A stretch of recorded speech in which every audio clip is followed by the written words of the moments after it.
네, 우리 사령관님들 지난 12월 10일 국방위를 아마 상기해 보시기 바랍니다.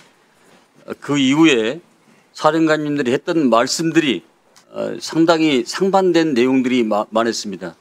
또 검찰 공소장에 이미 적시된 내용을 여기서 발언을 안 한다는 건 굉장히 소극적이고 이중의 소지도 있습니다. 이건 강력히 대처할 것입니다. 여러분들 차제에 이런 내용이 있으면은 장군답게 국민 앞에 사죄하고 다시는 역사에 이런 일이 없다는 그런 자세로 임해주시기 바랍니다. 이어서 김성원 의원 말씀해 주십시오. 우선 곽종근 전 사령관 발언대로 좀 나와주시겠습니까? 여기서는 전 특수전 사령관입니다. 발언대로 좀 나와주시겠습니까? 우측으로. 전혀 안 보여서 부탁을 드립니다.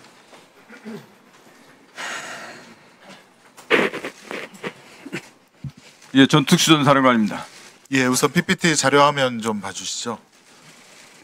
김종현 전 장관에 대한 공소장을 보니 윤석열은 2024년 6월 중순경 삼청도 안가에서 김용현, 여인영, 곽종근, 이진우 및 합동참모본부 차장 강호필, 현 지상작전사령관과 함께 저녁 식사하면서 시국 상황 얘기했고, 김용현은 윤석열에게 이 4명이 대통령께 충성을 다하는 장군이다 이렇게 얘기했답니다. 곽종훈 증인, 이런 사실 맞습니까? 예, 맞습니다. 그 자리에 강호필 현 지상작전사령관이 있었던 것도 맞네요. 예, 같이 있었습니다. 다음 자료 화면입니다. 계속하여 윤석열은 김용현에게 지금 만약 비상계엄을 하게 되면 병력 동원을 어떻게 할 수 있느냐라고 물으니 김용현은 병력 동원과 관련해서 수도권에 있는 부대들에서 약 2, 3만 명 정도 동원이 되어야 될 것 같다라고 했습니다. 수도권 부대 2, 3만 명 동원은 여기 앉아있는 지작사령관 강호필의 지휘 혹은 동의 없이는 움직일 수 없는 거죠. 그 지휘 체계는 그렇게 되어 있는데 저것은 제가 직접 들은 상황이 아니기 때문에 제가 말씀드리는 것은 제가 묻는 거는 2, 3만 명, 수도권 인근에 2, 3만 명이 움직이려면 지상작전관 사령관에 명령이 있어야 되는 거 아닙니까?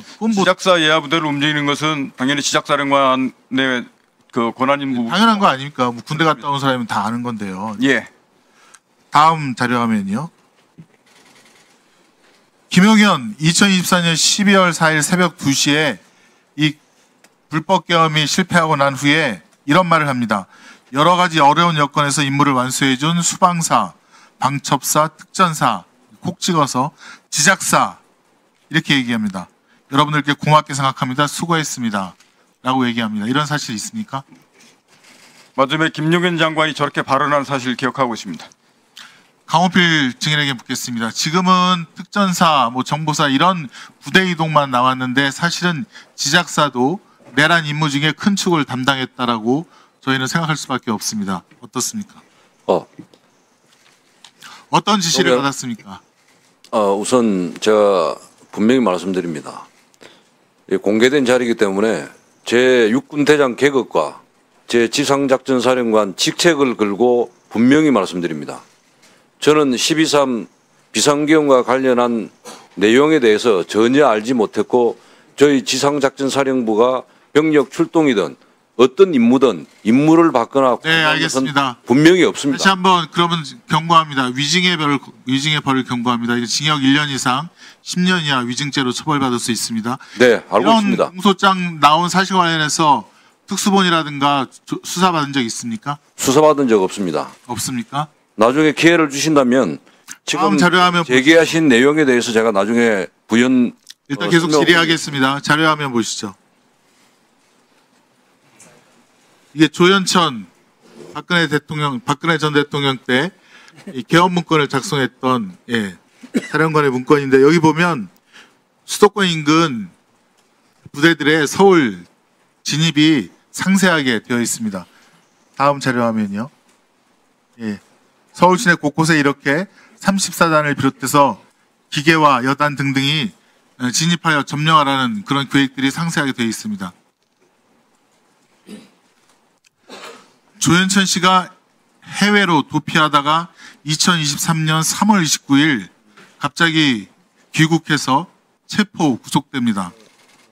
그러다가 2023년 6월 28일 보석으로 나와서 불구속으로 다니고 있습니다. 그리고 2024년 2월 1일, 2월 21일 이 내란 예비 음모에 대해서 검찰에서 무혐의를 받게 됩니다. 저는 이 2023년부터 계엄을 위한 이 12.3 계엄을 위한 계획이 시작되었다라고 판단이 됩니다. 또 하나 가관인 것은 2023년 5월달 구속되어 있는 조현천에게 연금 2억 원이 지급이 됩니다. 지금 김영현 장관 연금 받으려고 신청한 거랑 너무 똑같지 않습니까? 왜 이런 일이 계속 반복되죠? 그리고 조현천 계엄 문건에는 발포 계획까지 있다고 합니다. 자, 그럼 강홍필 증인에게 계속해서 묻겠습니다. 네. 12월 4일자 KBS 보도에 의하면 고양시에 위치한 구사단 백마부대입니다. 네. 2017년 조현천 계엄 문건 때 34단입니다. 네. 그때도 출동하라고 다 계획이 짜여져 있는데요. 거기 28여단이 출동 준비를 했었다는 보도가 있었고 여단 실무자들에게서 평소 훈련 상황은 달리 전차를 예열하여 출동한 태세를 갖추었다라는 보도가 있습니다. 이에 대해서 확인한 바 있습니까?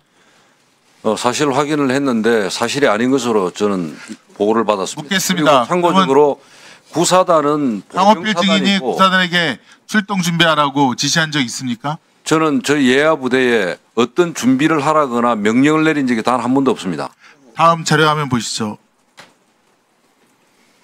양구군청 출동한 계엄군, 고성군청에 출동한 계엄군입니다.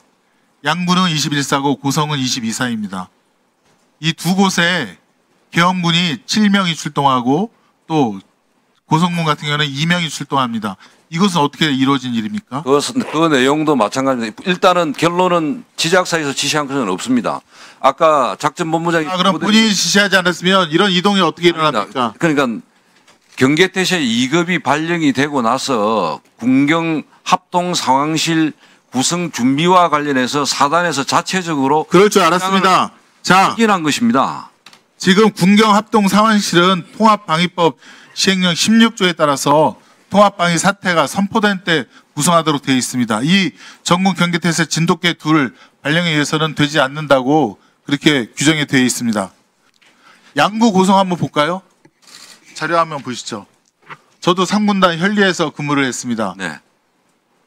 다음 자료 화면요. 자, 이 총기까지 휴대하고 다음 자료 화면.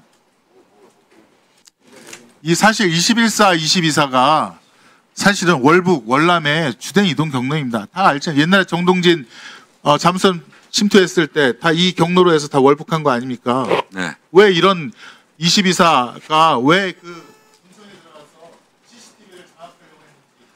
의원님, 저 부대대로 활동은 제가 다 확인을 했는데 분명한 사실은 비상계엄과 관련해서 활동한 것이 아닙니다. 아니고 그러면 화천, 인제, 철원 다 전방에 있는 부대들이고 지작사 관할인데 왜 양구랑 고성만 출동을 한 것입니까?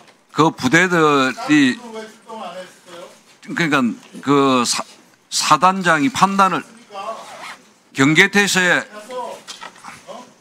시민들의 그 CCTV를 장악하려 했던 아니 CCTV를 장악이 아닙니다. 경계태세 1급이 발령이 되면 군경 합동 상황실을 운용하고 CCTV 통합관제센터에 나가서 네. 그것을 하게 돼 있는데 그것을 준비하는 차원에서 협조하러 갔다고 제가 확인을 했습니다. 자, 강호필 사령관. 네.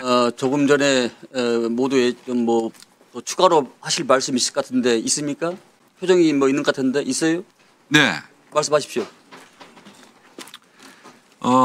아까 여러 가지 우리 존경하는 김성은 의원님께서 세 가지를 제시를 했습니다. 6월 안가, 그다음에 병력동원 사전 모의, 화상회의에 지작사도 참가해서 임무 완수 뭐 이렇게 했다고 이렇게 말씀을 하셨는데 세 가지에 대해서 제가 기회를 주시면 좀 말씀을 드리고자 합니다. 설명해 말씀드리세요. 네. 우선 첫 번째 6월 안가 모임 관련해서는 제가 사적 모임에 간 것은 6월 달에 단 한 번입니다.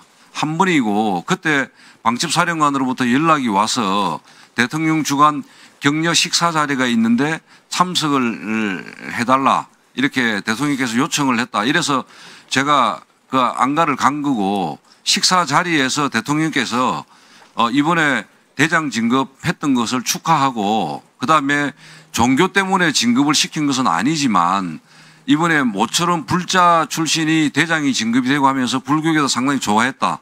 이런 이야기를 격려 진급 축하하는 그런 이야기 플러스 그 자기 당신의 검사 시절에 일하던 주로 사적인 그런 이야기들을 주로 하면서 대통령님께서 주로 거의 거의 전체의 한 8, 90% 이야기를 했고 저희들은 식사하면서 뭐 주는 술 먹고 이렇게 말 그대로 술자리였습니다. 그렇게 무거운 이야기를 하는 거나 그런 것은 아니었고 그다음에 충성을 다하는 장군이라고 했다는 사실은 저는 사실 개인적으로는 기억을 하지 못합니다. 그러나 그 말은 이 군인들이 각자 맡은 직책에서 최선을 다하고 있고 국군 통수권자한테 충성을 다한다 이런 의미로 이렇게 이야기한 것으로 저는 공소장에 나와 있는 걸 보고 그렇게 이해를 했습니다. 두 번째는 병력 동원과 관련해서는 아까 제가 말씀드렸지만은 제가 분명히 여기서 말씀드릴 수 있는 것은 제 계급과 제 직책을 걸고 제 군생활에 저의 개인적인 명예를 걸고 여기서 분명히 말씀드립니다.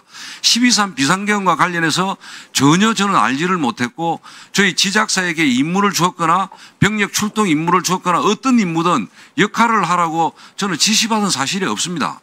만약에 그런 사실이 있었다면 지금 한 달 반 정도가 지났는데 지작사 이하의 저희 부대원들이 웬만한 사항은 다 알고 제보를 했을 겁니다. 없습니다. 그다음에 화상회의 문제도 마찬가지입니다.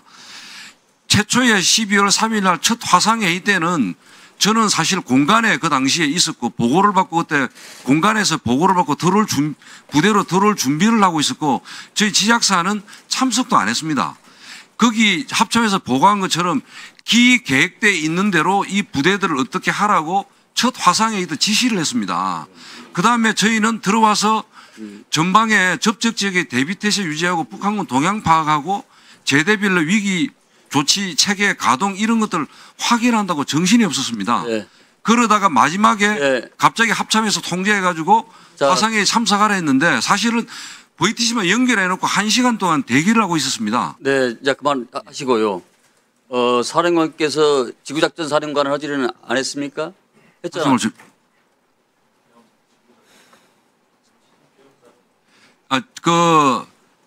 그 계엄령 비상계엄 선포되면은 지작사는 제1지구계엄 사령부 역할을 하게 되고 예하 군단은 지역계엄 사령부 역할을 하게 되는데 예.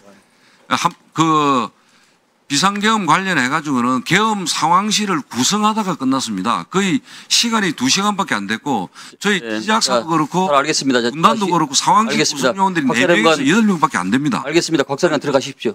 예. 들어가시고 김명수 합참 의장님께서